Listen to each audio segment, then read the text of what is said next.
Salut à tous et bienvenue pour une autre lovely vidéo. Dans un discours prononcé devant le Parlement béninois ce jeudi 21 décembre 2023, le président de la République du Bénin, Patrice Talon, a fait part de la restauration imminente des relations entre le Niger et le Bénin.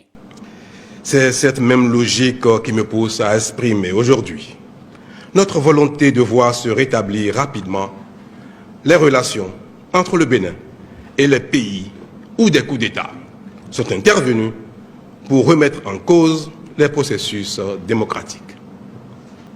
Il est clair, cependant, que le Bénin n'a jamais voulu ni souhaité que les sanctions imposées par les instances communautaires ou internationales aient pour effet de compliquer le quotidien des populations et de leur rendre la vie encore plus difficile.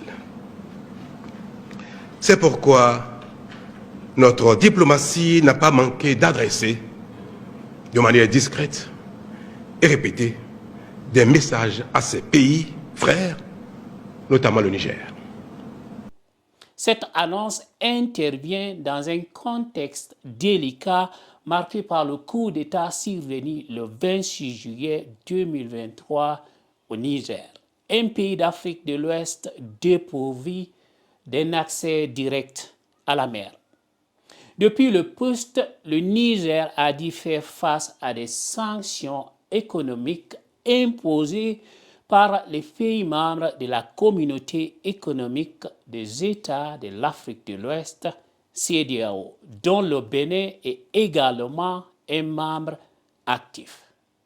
Ces sanctions ont eu un impact significatif sur l'économie du Niger qui dépend à hauteur de 80% du port de Cotonou pour ses importations et exportations.